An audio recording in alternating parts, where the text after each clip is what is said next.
Welcome you all with doctor Jani Hooda at learning to teach. And आज हम लोग पढ़ने जा रहे हैं id ego and super ego. बहुत बार एक वर्ड आपने यूज़ किया है, आपने सुना भी है बहुत सारे लोगों से। उसमें बहुत ईगो है, वो बहुत ईगो में रहता है, उसमें बहुत अकड़ है। लाइक ये वर्ड ना हम सुनते आए हैं तो हमने यूज़ कर लिया as it is.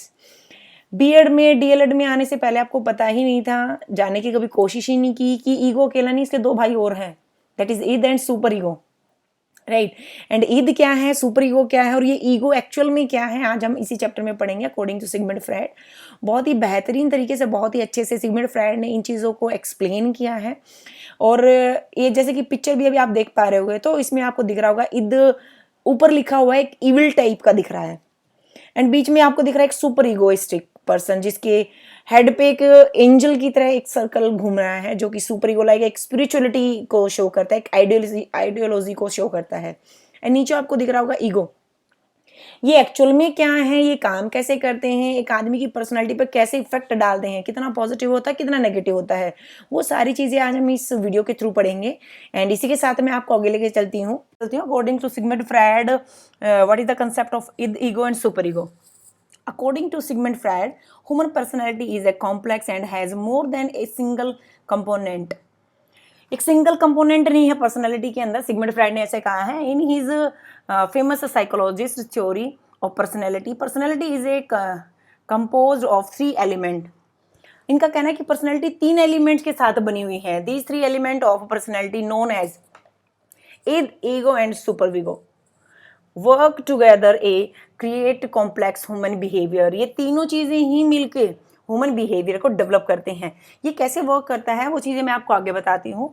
According to Freud, the id, ego and super ego are operated according 3 level of awareness in the human mind. Human mind की 3 अवेयरनेस होती हैं, उनके 3 लेवल हैं, उसके अकॉर्डिंग ही ये तीनों चीजें वर्क करती हैं। वो 3 चीजें क्या हैं, they are the conscious, unconscious and pre conscious भी बोल सकते हैं, इसको सब कॉन्शियस भी बोल सकते हैं।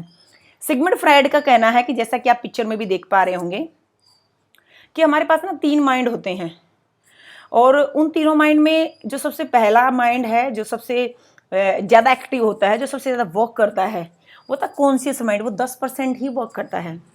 फिर होता है सब कॉन्शियस माइंड, ये 50 to 60% वर्क करता है। फिर होता है अनकॉन्शियस माइंड, इसको स्लीपिंग माइंड भी बोलते हैं बेसिकली, जो कि 30 to 40% वर्क करता है। ये है क्या, इसको डिटेल में मैं बताती हूँ आपको। सबसे पहला कॉन्शियस माइंड। कॉन्शियस माइंड वो है जो कि like it include what you are thinking about right now, whether it is in the front of your mind और द बैक। आप राइट नाउ अभी क्या सोच रहे हैं किसी भी चीज़ को लेके, आपका जस्ट इमीडिएट कोई भी रिप्लीकेशन किसी भी चीज़ के रिगार्डिंग क्या है। फॉर एग्जाम्पल अगर मैं आपको समझाऊँ, लाइक आप कुछ काम कर रहे हैं, आप पेन से ही लिख रहे हैं और दूसरा आपका हाथ रखा हुआ है, उस हाथ पे एकदम से आपका पेन गिरने वाला है या कुछ गिरने वाला है, तो आप एकदम फ्लुएंटली आप उस हाथ को हटा लेते हैं। तो हमारे कॉन्शियस माइंड ना हमें एकदम से हिट करता है कि आपके हाथ पे भी चोट लगने वाली है, इसको just move it back. Subconscious mind हमारा कौन सा होता है, the subconscious contain information that in just below the surface of awareness. जो कॉन्शियस माइंड है उसके जस्ट नीचे वाला जो माइंड है, अगर हम इसको बोलते हैं, इसको हम मिडिल माइंड भी बोलते हैं, इसको प्री कॉन्शियस माइंड भी बोलते हैं। इस माइंड के अंदर वो सारी चीजें होती हैं, लाइक फर्स्ट डे आपने कुछ किया है या कुछ टाइम पहले आपने कोई काम किया, लेकिन वो अलाइव है आपके माइंड के अंदर। कुछ ऐसी फाइल्स होती हैं हमारी, इसको मिडिल माइंड भी बोला जाता है। और मिडिल माइंड क्यों, क्योंकि जैसे आप कोई काम कर रहे हो लेकिन उससे जस्ट पहले आपने लाइक आपका कोई पास्ट एक्सपीरियंस है, आप उसे रिलेट करते हुए कोई काम कर रहे हो, तो सब कॉन्शियस माइंड है। अगर मैं आपको एक एग्जांपल दूं, लाइक टेबल। आपने टेबल अपने स्कूल टाइम में पढ़ी होंगी, लेकिन अभी आपसे पूछा जाए तो आप रिकॉल करके धीरे से लेकिन उसको बता देते हैं। एंड जो थर्ड है that is unconscious mind. Unconscious mind हमारा कौन सा होता है, जो कि the unconscious contain thoughts, memories and desires that are buried deep in our self, well below our conscious awareness. हमारे बिल्कुल ही डेप्थ में चला जाता है अनकॉन्शियस माइंड, इसको बोलते हैं। बेसिकली इसको स्लीपिंग माइंड भी बोलते हैं, राइट। स्लीपिंग माइंड क्यों, फॉर एग्जाम्पल अगर मैं आपको बताऊं, जैसे ही शाम होती है, रात होती है, हम लोग बेड पे जाते हैं, तो पूरे दिन को हम लोग ना विजुअलाइज करते हैं। और जैसे हम लोग विजुअलाइज करते हैं तो उसमें से कुछ असाइनमेंट्स ऐसे होते हैं जो हमें कल करने हैं, नेक्स्ट डे करने मॉर्निंग में। कुछ वर्क ऐसे होते हैं कि जो हाँ हाँ कर हो गया, बहुत अच्छा एक्सपीरियंस रहा एंड इट्स गुड। एंड कुछ एक्सपीरियंस ऐसा होता है जो आपके काम का ही नहीं था, आप ऑल ओवर द डे 60-70% वो काम करते हो जिसमें आपका आगे कोई भी काम आना ही नहीं है। तो जो चीज़ें आपकी ऐसी आपको लगती हैं कि नहीं मेरे काम आने वाली नहीं है, तो वो आपके स्लीपिंग माइंड में चली जाती है ऑटोमेटिकली। लाइक एक कंप्यूटर जैसे प्रोसेस करता है, उसी तरीके से हमारा माइंड भी प्रोसेसिंग करता है। तो वो चला गया स्लीपिंग माइंड के अंदर। जो काम आपको कल करने हैं वो काम रह गए आपके सब कॉन्शियस माइंड के अंदर, सॉरी कॉन्शियस माइंड के अंदर। और जो असाइनमेंट्स लाइक आपने कंप्लीट कर दिए हैं, बहुत अच्छा एक्सपीरियंस रहा, आपने बहुत कुछ सीखा है, या कुछ चीज़ें ऐसी रह जाती हैं कि हाँ ये नेगेटिव एक्सपीरियंस था बट मैंने इससे सीखा बहुत है और ये चीज़ें मुझे अपने माइंड में रखनी है, अपने साथ मुझे लाइफ लॉन्ग रखनी है, तो सब कॉन्शियस माइंड का पार्ट बन जाता है। आई होप मैं आपको क्लियर कर पाई होंगी। अगर इसको हम आगे लेके चलें कि conscious, subconscious and unconscious are inter related with id ego and super ego. ये id ego and super ego के साथ कैसे इंटर रिलेटेड हैं? आपका जो कॉन्शियस माइंड है और आपका प्री कॉन्शियस माइंड है, ये ईगो के साथ इंटर रिलेटेड होता है। आपका प्री कॉन्शियस, आपका सब कॉन्शियस और अनकॉन्शियस माइंड आपका सुपर ईगो एंड इद के साथ इंटर रिलेटेड होता है। अगर इसको डिटेल में पढ़ेंगे तो हम इसको आगे पढ़ेंगे, मैं आपको आगे लेके चलती हूँ। द ईगो, द इद। इद क्या है? जैसे ही बच्चा बर्थ लेता है, अकॉर्डिंग टू सिगमंड फ्रायड, ये एक ऐसा एलिमेंट है जो बर्थ से ही हमारे साथ पैदा होता है। आपको मैंने लास्ट वीडियो में बताया था लिबिडो एंड वो सारी चीज़ें कि फर्स्ट जो होता है वो ओरल होता है, फर्स्ट स्टेप जो होती है वो ओरल स्टेप होती है, दैट एनल आती है। जो ओरल स्टेज है उसमें इद पैदा हो जाता है किसी भी बच्चे के अंदर। एंड इद का मतलब होता है कि इसको जो चाहिए कोई भी चीज़, इसको अभी चाहिए। It's depend on instinct. ये बाई बर्थ होती है, ध्यान रखिएगा। इसका प्राइमरी कंपोनेंट होता है, ये बहुत ही प्राइमरी कंपोनेंट है पर्सनैलिटी का। और द थर्ड जो मेन थिंग है इसके अंदर, ये प्लेजर प्रिंसिपल पे वर्क करता है। कुछ भी हो, चाहे किसी के साथ कुछ भी हो, लेकिन इसको अपना प्लेजर सीकिंग होता है बेसिकली इद, राइट। और ये एक एज के अकॉर्डिंग चेंज होता रहता है, लेकिन कुछ लोगों में लास्ट तक भी चीज़ें देखी जाती हैं। लेकिन वो जब जब अगर आपने मैंने लास्ट वीडियो में आप जाके देखेंगे तो मैंने उसमें एक्सप्लेन किया था, आपकी जो फर्स्ट एज है ओरल, अगर उसमें बहुत ज़्यादा फिक्सेशन हो गई है तो ये डेवलप होता रहता है, ये आगे बढ़ता रहेगा।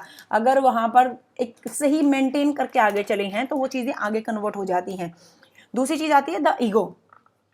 ईगो को पढ़ने से पहले मैं आपको सुपर ईगो पे लेके चलूंगी। सुपर ईगो क्या होता है? ये बेसिकली आइडियल प्रिंसिपल्स पे वर्क करता है, ये मोरलिटी पे फोकस करता है, मोरलिटी बेस होता है ये।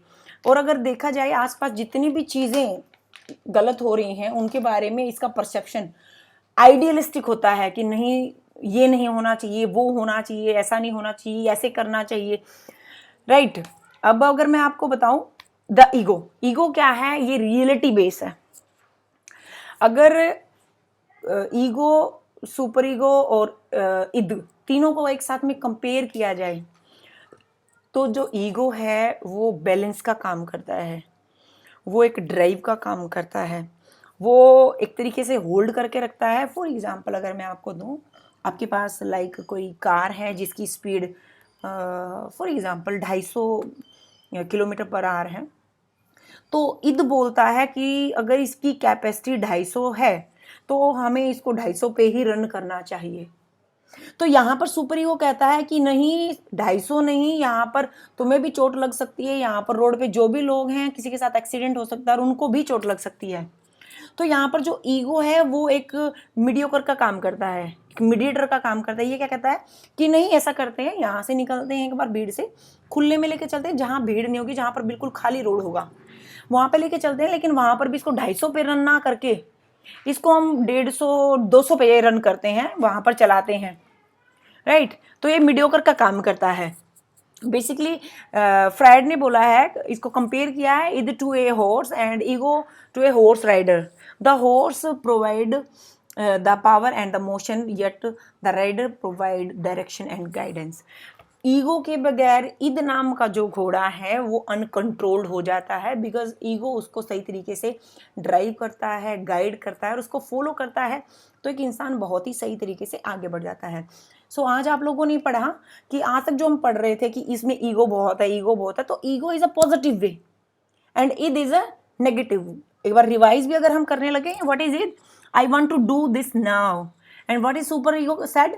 It's not right to do that. ये करना अभी सही नहीं है। तो ईगो एक मीडिएटर का काम निकालता है।